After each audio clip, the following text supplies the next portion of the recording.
This episode is all about framing. We are going to be replacing some of the original and highly suspect framing, as well as putting in new framing for the new doors and windows in the building.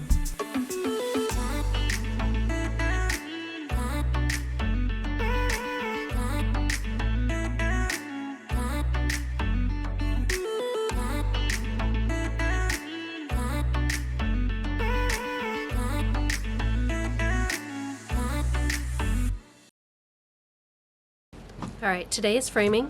It is my first time doing framing, so we're going to see how this goes.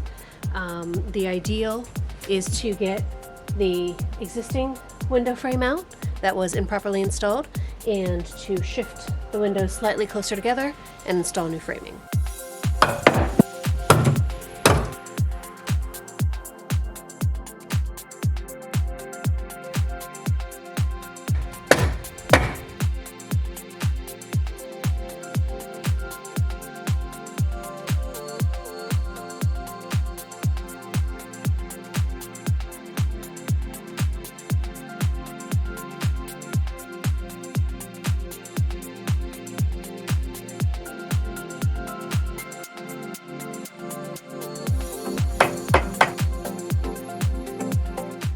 As this was my first time framing, and I'm generally a pretty particular human, I spent a significant amount of time ensuring that everything was level and the rough measurements were correct.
Alright, so now I'm going to be working on the framing for the picture window.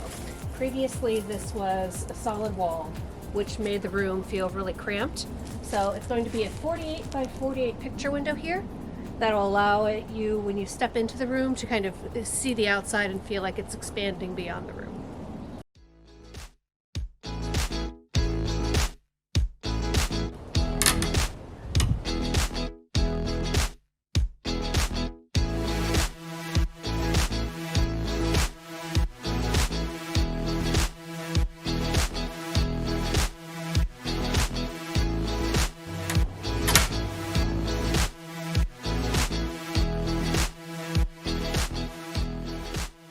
As there were already studs in this location, I cut them using a small circular saw.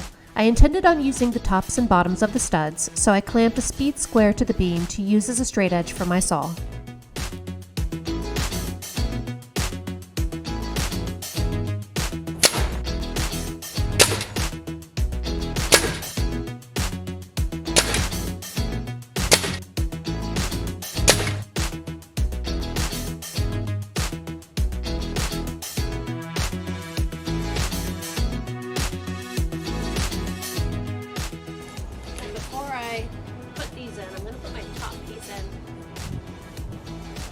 Make sure I don't need to do any micro adjustments.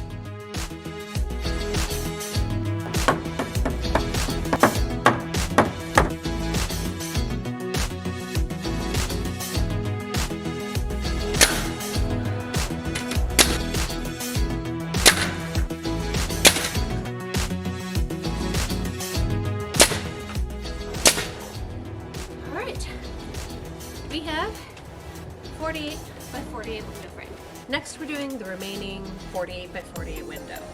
Now, originally when I measured this, it was just a few inches off and I wasn't particularly concerned about it. I definitely know a 48 by 48 window will fit.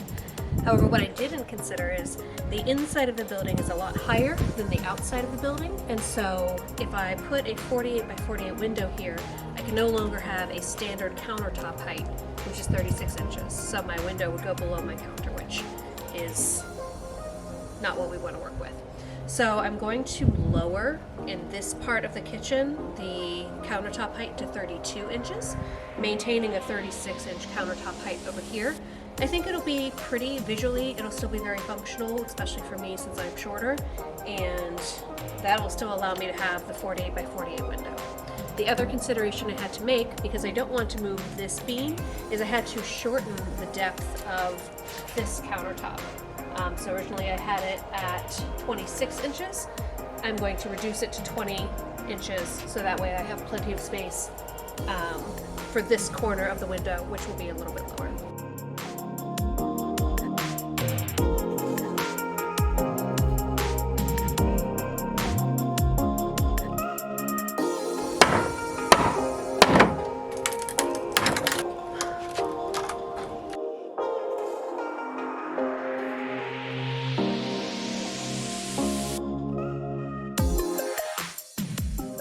Alright, so I did a poor job of cutting these two posts. As you can see, there's quite a bit of space there. So I went ahead and I cut two new pieces. I'm just going to replace those out just to make sure I've got a nice stable surface.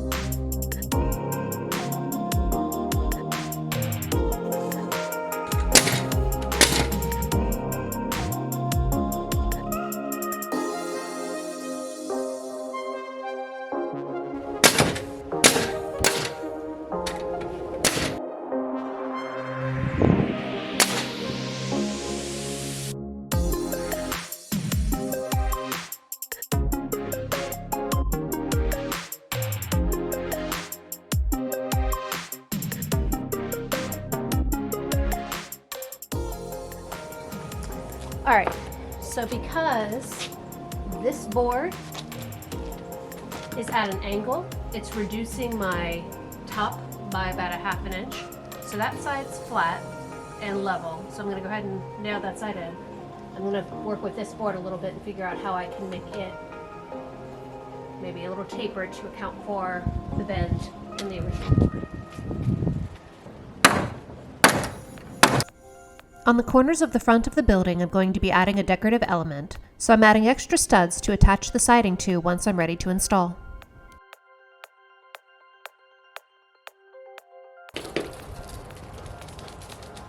Yes, good girl. Good girl, we don't need to yell at the strangers. No, we don't. We don't need to yell. Good girl. What?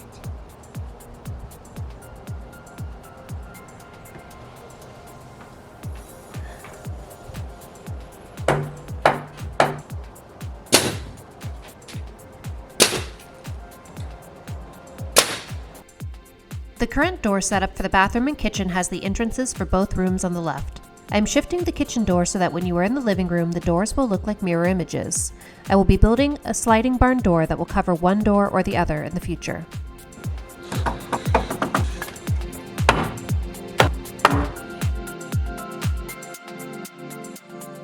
So I've shimmed up this 2x4, this supporting board, and as you can see, it required quite a bit of shimming here at the bottom to make this level, but that'll be important when I put the door frame on because there's not going to be an actual door here to make it look square. This is just going to be drywall, so I had to make this as square as possible. 3 inches from the wall to the edge of this frame, so I want to mimic that on this side. So what I've done is I've marked from this stud 3 inches, and I'll put my 2x4 here, not trying to rely on this because as you can see this already has a curve in it. A naturally wonderful time for the battery today.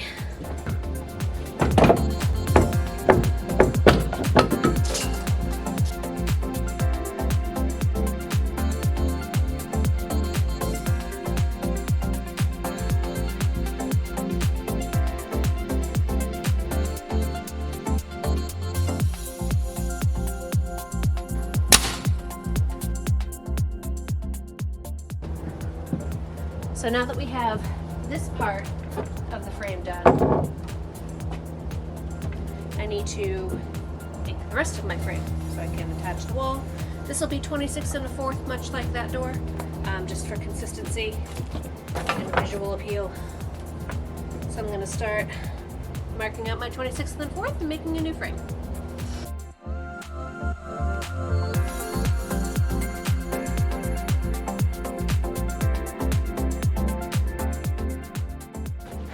It's not a framing masterpiece, but it'll get the job done. The last thing we need to frame is where the air conditioning unit will be going. I wanted a mini split, but those run on 220, at least as far as I could find at Home Depot. And we're only running 120 out to this building, or 120 is only run out to this building. So I'm going to go with a 120, which means it's a wall mount. They're not particularly attractive, but we'll make a cover for it. I'm going to house it here. It's really the best place I can think of. I don't want it on that side of the building. Certainly don't want it on the front. It needs to be in the living room, so that leaves this area or the other corner area. And with the way that this is going to be set up, there's going to be a Murphy bed, kind of where you're standing right now. So the air conditioning would be blowing right on the bed, and I think that would be uncomfortable. So we're going with here, and we'll figure that out now.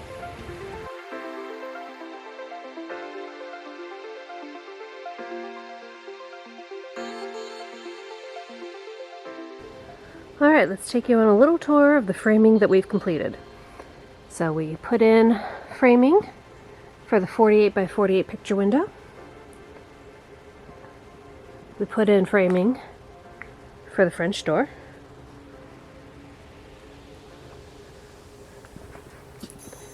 We put in framing for the kitchen and the laundry room windows.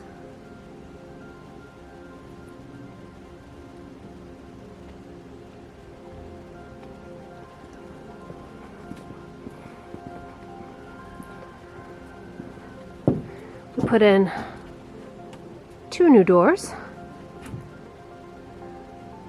kitchen and bathroom. We framed a 48 by 48 window for the living room. I think it's going to be a beautiful view. And we framed for the air conditioner.